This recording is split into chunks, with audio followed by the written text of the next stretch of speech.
Welcome. You're listening to The Best of Investing. I'm your host, Edward Brown. Now, today I am lone Mr. Host because our two co-hosts are off today, but I do have a special guest I'm going to introduce in just a second here. Our phone number is 888-912-1190. Use that number to answer the trivia questions for a 5-pack tanning certificate given away during this show. And that certificate's not sponsored by the radio station, but by Tan Bella Tanning Salon with 2 locations in San Francisco and 1 in Marin. Today's trivia theme is miscellaneous trivia. Our special guest today is Michael Brouse, who is a reverse mortgage specialist. Michael, welcome to The Best of Investing. Hey, thank you, Edward. I was thinking this might be the Brouse and Brown show today. That is true. All right, now we've got we know we're going to make this conversational, but we do have a bunch of things to cover. Why don't you first just very quick, most people know what a reverse mortgage is, but why don't you just give a quick oversight and then we'll get into the questions. So, give the audience a little background about what a reverse mortgage and when it started. Yeah, sure. So in a general sense, or in a very generic sense, the reverse mortgage was designed for homeowners age 62 or older to use the equity in their home for things, right? Sometimes there's more month left at the end of the money. Yeah. And, that money's got to come from somewhere. And, using a reverse mortgage, they could, grab some of that money out of the equity and use it for what they need. As they used to say, real estate rich, cash poor. Yeah. In a lot of cases, the example of folks so focused on paying off their home, they may have done that to the detriment of saving for retirement. And, they own the home. However, retirement lasted a little longer than they thought it might. And so they're kind of scrambling around. Or just paying real estate taxes and insurance. Or deferred maintenance on the house. Yeah, there's all kinds of things that come up. A lot of the homes, in California were built in the late 60s. A lot of the planned unit developments or subdivisions, and there's just there tends to be a lot of deferred maintenance on that, whether it's roofs, water heaters. There's just a number of things that can go on. Yeah. Okay, so the first question would come up. Well, why don't these people just go get a home equity line of credit? Yeah, that's a good point. So just practically, if somebody's cash flow is pinched, they're not going to qualify. Okay. That's one reason why they might not do that. Another reason, if they're looking at the long game, Edward, that, we know that a home equity line of credit is typically, you can borrow against it and pay it back over a 10-year period.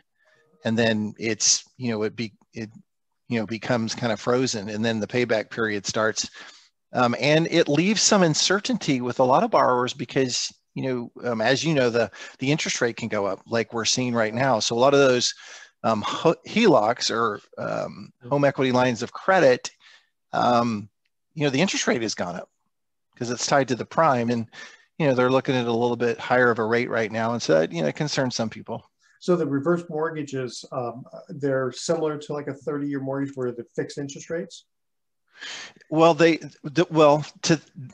yes and no. So there are some varieties of reverse mortgages. You can get a fixed rate, but you also can get an adjustable. Yeah. Okay. But even with the adjustable, there's no minimum payment required. Gotcha. So if I put somebody in a reverse mortgage that's an adjustable rate, most of the time, all of the time, there's a cap. But also too, it's not as important to have a fixed rate when you're not making payments. Gotcha. So there's zero. That makes sense. So yeah, I remember many years ago, the reverse mortgages, they got a bad name. It sounded like banks and other institutions were taking advantage of the older people. Well, what changed over the last, let's say, 20 years or so? Yeah, so a couple of things, and you're right. They were sold incorrectly, and they were sold as a, hey, get all the cash out and go spend it somewhere, or get all the cash out and place it in the stock market. That's a grand idea, where it's basically Las Vegas if you're, putting your money on, something that, and I'm sure you preach is that if you want a high return, you're going to equal high risk, right? Yeah, yeah. And so that was happening. And so you'd find somebody who would pull out all their equity. They would either, squander it on habits or hobbies, or with the promises of, hey, you give us, $25,000, we'll turn it into 50 for you. So those are some of the things that really, they were sold incorrectly. Very similar to the way annuities were early on, but nobody bats an eye anymore at having an annuity in, their investment portfolio. Now, I'm not a planner. You would know more about that than me. Yeah. I haven't really been a big fan of annuities, especially with when interest rates were fairly low. And a lot of the, let's say, people who took, got fixed annuities 2 years ago probably got locked in at, 1 or 2% for a really long time. I don't know all the rates back then, but, I'm like, okay, well, now you're stuck. It's like a very, very long-term bond or long-term CD. And, there might be some penalties for getting out. So I've never been a big fan of annuities.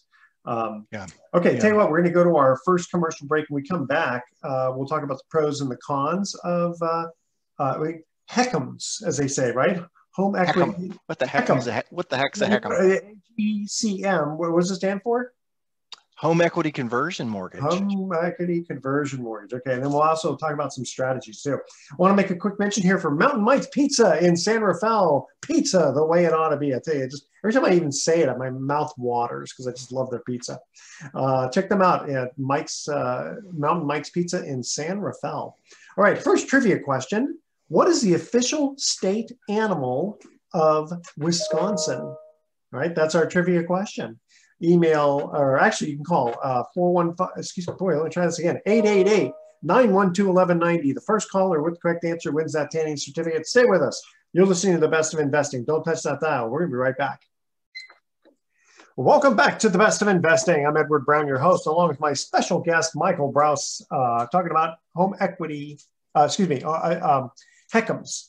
Right? HECMs, yeah. Reverse mortgages. It's so funny. I keep just calling them reverse mortgages because I think home equity and then conversion mortgage, just HECMs or reverse mortgages. But let's first go to our first trivia question. What is the official state animal of Wisconsin? The badger. Remember the Wisconsin Badgers? Okay. Oh, yeah. All right. So, Michael, continuing on with what we're talking about with reverse mortgages, how have they changed in the last 20 years? Yeah, so they have put in some kind of safeguards because seniors, they're a protected class. Mm-hmm. So what that means is anytime you're doing business with them, there's certain guidelines that you have to follow. Right. And one of the main things that is a protection for the senior is what's called the mandatory HUD counseling. Mm-hmm. So in California and in most states, I'm licensed in California, so I can't really speak to the other states, but before really anything can be done as far as ordering an appraisal or opening escrow, which is part of the loan process, they have to talk to a non-interested third party, an authorized HUD counselor. And so that protects the senior in that this counselor is no way tied into any financial outcome. They're basically making sure that the senior understands what they're getting themselves into. They've reviewed a small budget for the senior, and they've gone over some of the numbers that's provided to the senior homeowner that kind of talks about the loan. So I feel like that's a change. That's a positive change. The other one is what's called financial assessment. And that came into being around, I want to say 2015. Before, if you wanted a reverse mortgage, you basically just applied. And if there was equity in the home, you got the money. With financial assessment, because they saw a lot of things going sideways with borrowers not even being able to keep up with their homeowners insurance and property taxes, they really went to this model where they ran the numbers through a financial assessment. Is that what they call Lisa? There can be a LISA. Now, a LISA is put on the loan, and that's exactly what that's designed for. It's an escrow account that's set up to pay for homeowners insurance and property taxes. But like most traditional escrow accounts, it's not just for 1 year. They'll take, depending on the age of the borrower, they'll take a big chunk. And so a LISA became more of a something that the lenders really didn't want to do, but they put that in place to make sure that the property taxes and homeowners were in place. So with the financial assessment, basically what that did is said, look, we're going to give you the loan, and we know that the money you have coming in can cover homeowners insurance and the property taxes. And so that was a little, and that actually disqualified a lot of people, because it's not always the right idea to do a reverse. Sometimes, they really need to sell the home.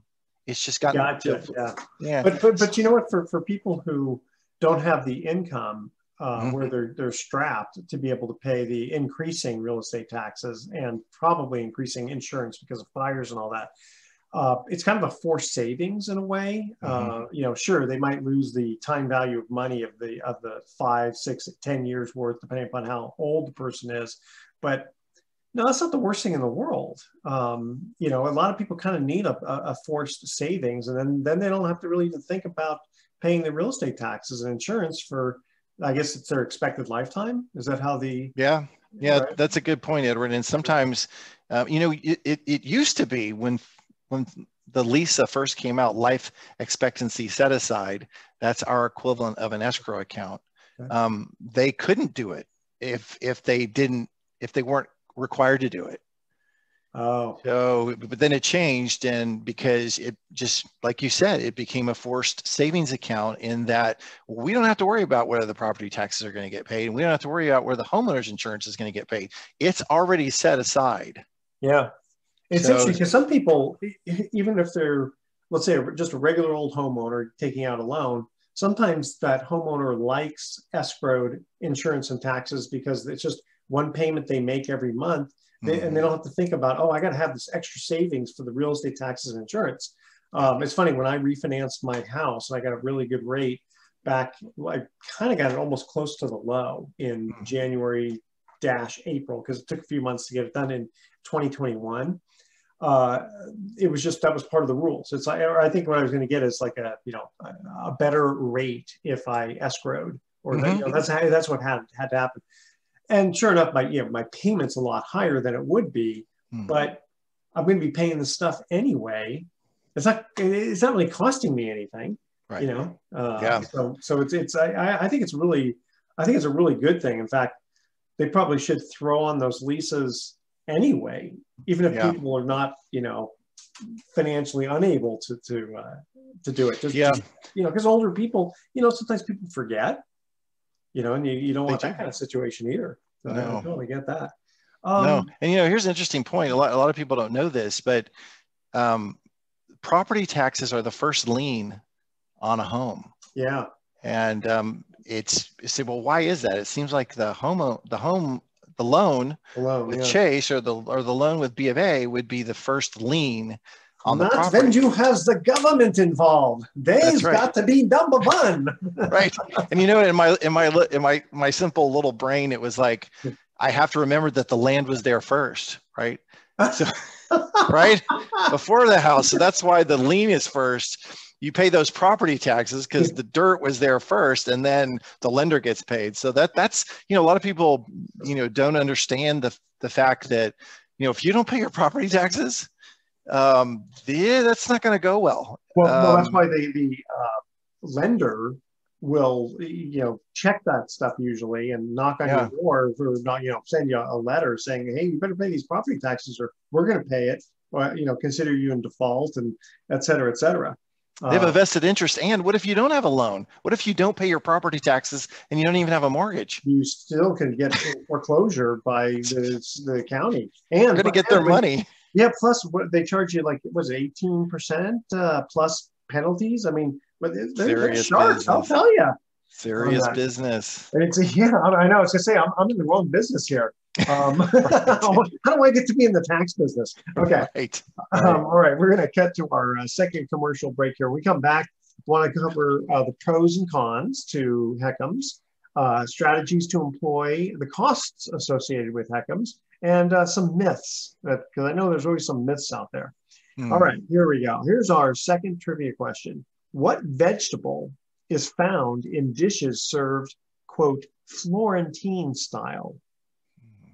All right. So if you get a dish that's served Florentine style, what vegetable is usually the one that's found in? If you don't know it, once I tell you, you go, oh, that makes sense. All right. So call 888-912-1190. First caller with the correct answer is going to win that tanning certificate, which, by the way, is worth over $100. And we're be getting into summer here pretty soon. So get your tan on before you get your tan on, right?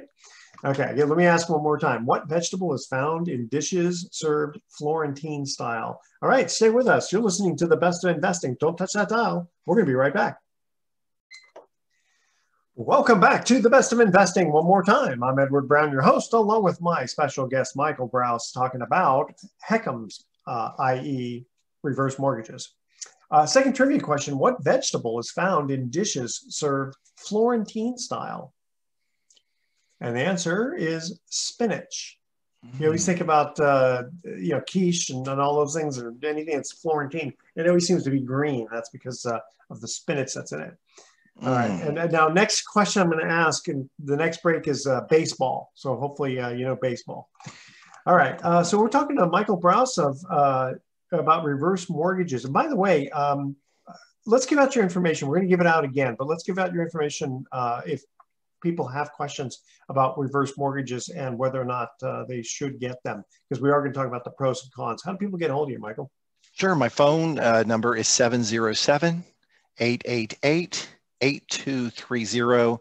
It's 707-888-8230. You can phone or text on that line. That's probably the best way. Okay. And I don't know if you'll have later, place for, email. I'm here in Petaluma. I serve all of California. Okay. So, yeah. Put out an email anyway, just in case people happen to be writing it. Yeah, Mike@michaelbrouse.com. Okay. M-I-K-E. Yeah, Mike@michaelbrouse.com. Okay. And I also have a NorCal Reverse is you can go there and there's actually a calculator on there. So if somebody's wondering how much money they may qualify for, it's right there on my landing page there. It's no charge. Pretty accurate too. Yeah, because it kind of makes sense that the older you are, the more you'll qualify for, because unfortunately you're closer to death. And so, the bank, the institution doesn't have to wait 60 years probably to get their money back, most likely, unless they come up with some pill that makes people live to be 150 years old. So what, if you could, before we get into the actual costs, what pros and cons to HECMs? Yeah, pros and cons. So as we say, this isn't for everybody. I would say that the cons are, if you're not going to be in the home for at least 2 to 3 years, the upfront investment might not, the numbers might not work. They might, but they might not. So I'd say the con is, a little upfront cost there. Number 2 would be negative amortization. So because you're not required to make a minimum payment, there is a balance that's growing and it's compounding at an interest rate.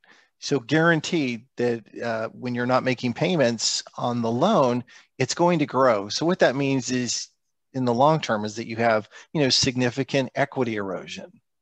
In other words, every year. But actually, that's kind of controllable, because if someone gives you a bunch of cash up front and you're just sitting on it, let's say you were thinking about remodeling or doing something and you don't do it, you can always make payments on the reverse mortgage to bring it back down. Yeah. We do. We have folks that do that because, the adjustable rate is commensurate, with the 30-year fixed on the traditional side. And they, they're maybe pre-retirement and they say, look, I'm going to get this reverse now. I'm going to make payments until I can't, or until I decide not to. That's an interesting strategy. So we obviously know the pros, because for people who are cash strapped but have a lot of equity, the banks. Now, do all banks give HECMs? Well, the big banks don't. Big banks don't. They do not. The major, the biggies, the Chases, the B of A's, the Cities, the Wells Fargo. They say Bank of America. Yeah, Wells Fargo. They got out actually. Yeah. For various reasons. So there's maybe 5 major lenders in this space. Of course, people have heard of American Advisors Group. They're basically a well, I would say they're a call center centric company.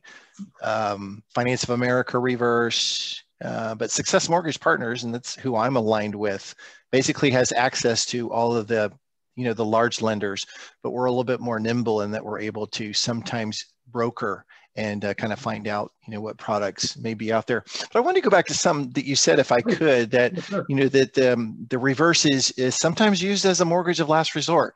In other words, the borrower, they really need to do the reverse mortgage or they need to sell the home. Yeah. And that's okay. If they need to sell the home, they need to sell the home. But there are also folks that do the reverse mortgage that are maybe at the other end of the spectrum. Let's say they bought the home in, 1980 for, 100,000, and now it's like 1.2 million. And they say, look, I think I want to create a line of credit just to have. I don't need it, but just to have it because I feel weird about sitting on all this equity and it's not doing anything for me. So we have folks that, they need to do it, save the house. They want to stay there. It really it's a necessity. But then there's also folks that they have a run time, maybe to age 120. They don't need the money, but again, also capital gains. Because after they change the rules, they don't want to be selling their house and paying all those taxes, even with a little bit of get out of jail free money. Yeah, and okay, so I'm not a CPA, but they would, whether they leveraged the money through a reverse mortgage or not. There's some rules in there where it doesn't. I don't know if it necessarily offsets their capital gains dollar for dollar. You may, but I'm not aware. But I mean, borrowing money doesn't trigger a taxable event. No, not. Oh, is that your point? Yeah, no, not. So versus if they said, if I sell the house and go buy another house, right? I'm gonna have to pay all those taxes. So I hear. Yeah, no. Right? And so I can see people. Let's say, a lot of people are emotionally attached to their house. They don't want to sell. They don't want to downsize, right? And I know, so am I. And, here they get to stay in their house without paying any mortgage payment. It's not the worst thing in the world, especially if they can tap into a lot of money. Let's see here.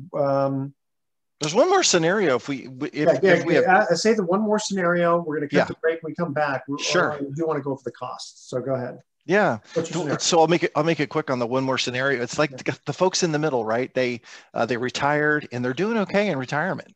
They're able to, go out to restaurants, maybe take a vacation here and there, and they're okay.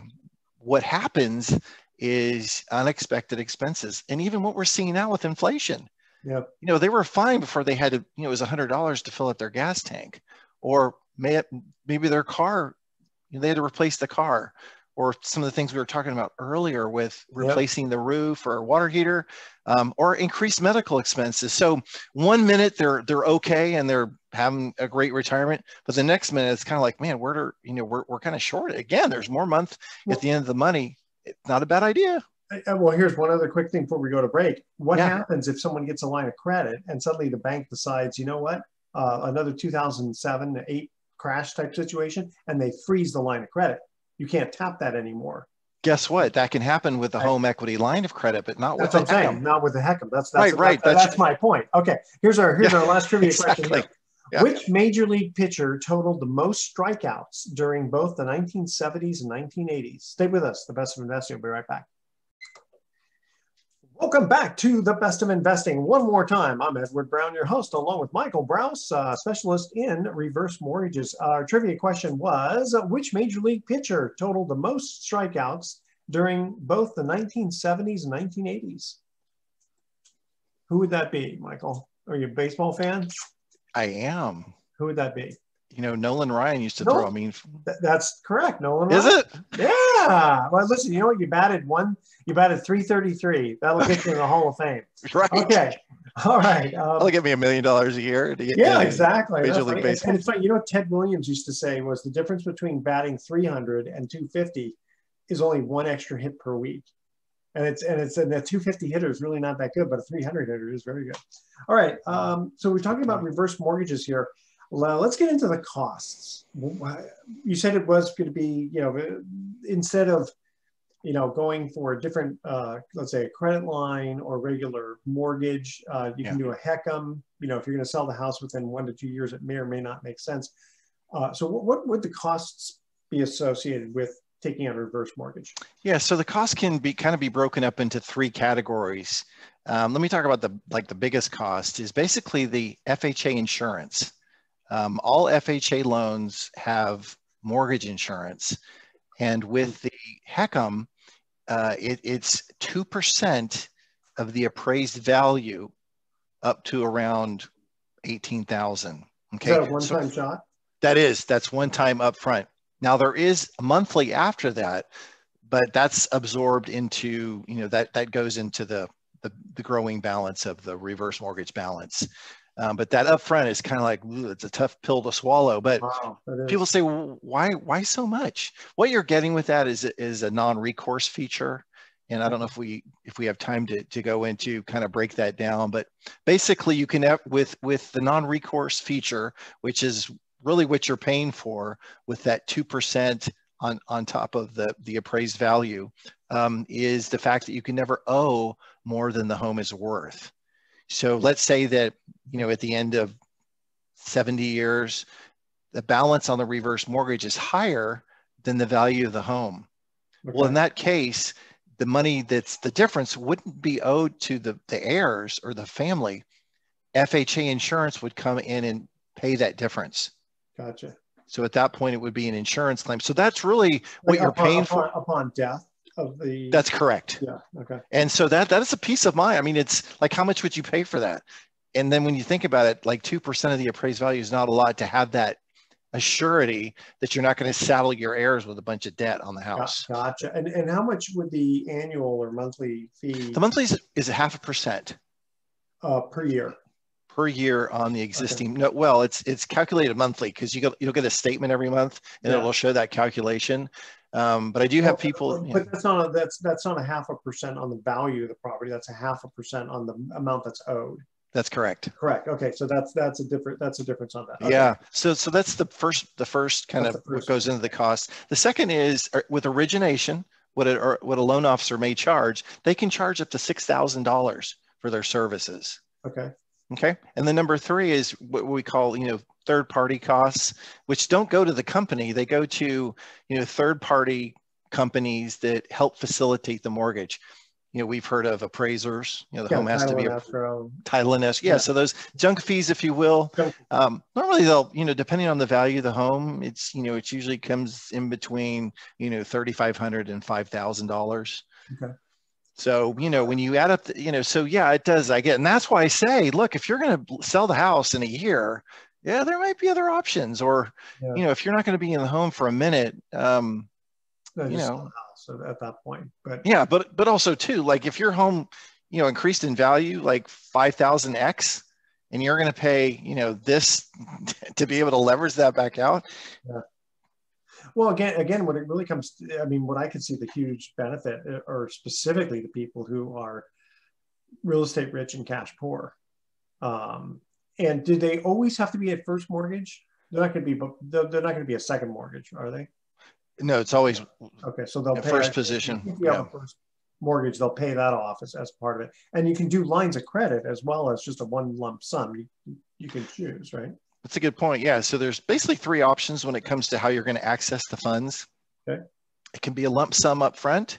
It can be what's called tenure, TENURE, where there's systematic payments made into your account from the equity for a lifetime. Okay. That's called tenure. And then the line of credit, which is, super popular. It's just like a standby. It's there if you need it. Yeah. And it's kind of a peace of mind loan. Gotcha. We have a little bit of time. Give us some myths about HECMs. Myth perceptions, as we call them. Perceptions, as they say, yes. Myth perception. Yeah, the biggest one is that the bank owns the home. I get, I mean, here I we don't are know why with, people think that it's a loan. And when I get a loan from Wells Fargo on my house, they don't own the home. You know, I own it. They just have first mortgage. It's the same thing here. right. Yeah. It's the same thing there. It's like, but I understand, you know, it's one of those things that's propagated over time. Yeah. And you know, the second biggest myth perception is that when the borrower passes, Yeah.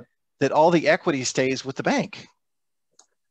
Yeah. So if I understand it, Mm-hmm. uh, let's say you know dad had died and mom was the one who was left, and she got the heck on.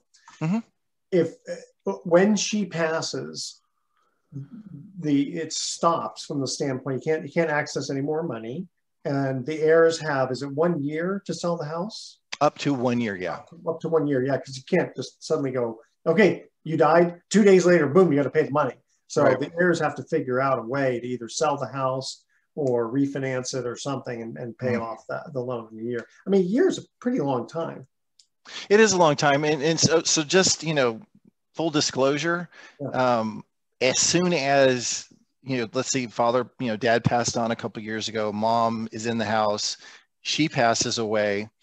There's internal things with our servicers where they know when people pass away, and Okay. you can imagine that it's not that hard to get that information because, you know, of the obituary services. So really, what happens is that letter comes out fairly quickly. Gotcha. Yeah, Because you because got to remember, see, if you had some unscrupulous children, they would want to just keep accessing money. So well, similar to yeah, like Social Security. Social Security is deposited every month into someone's account, and if yeah, you die and nobody says anything to the government, those checks will just keep coming. right. So people need to have a little bit of integrity here, and They do, and I always, you know, I always have the conversation if there is a child living in the home, or, you know, like an adult child living in the home. It's like, you know, when mom passes, these are her three options.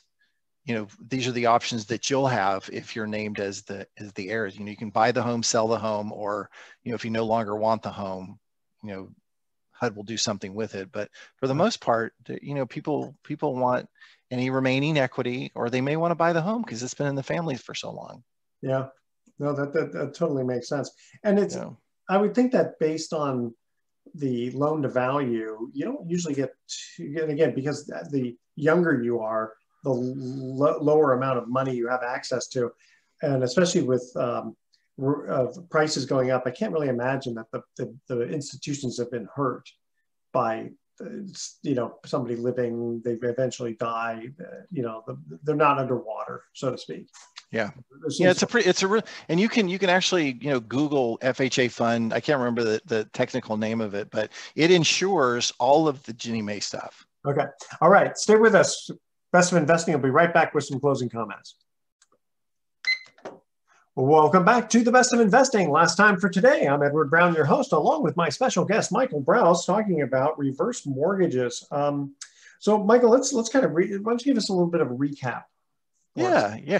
So, and I know that I talk pretty fast, and if somebody has more questions, again, they can, you know, phone me at 707-888-8230 or send me a text. You can always go to norcalreverse.com. There's that free calculator on there. Again, this isn't for everybody, but what I feel like is if folks understand the product and how it can help them, they would be have a lot more comfort level with it. And that's really the challenge, is the educational part. Yeah. But there's a ton of info out there. When you sit down with, I just say mom and dad, do you usually also sit down with the family, you know, the kids to explain all this? Yeah, I do. Even when they tell me that their kid's not for it.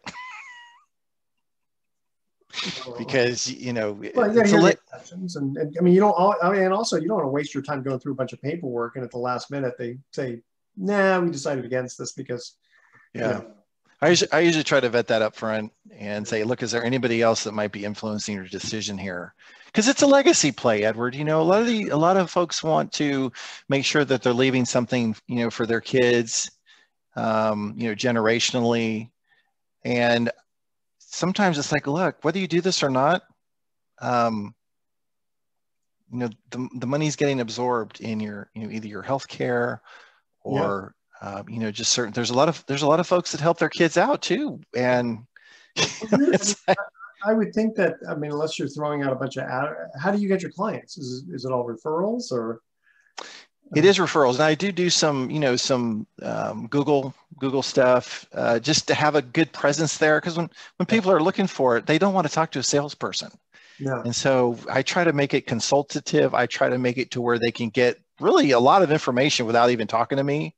So usually I want them to, come talk to me once they've, read some of my stuff, watched some of my videos, listen to, this program here, and they'll get a comfort level with it.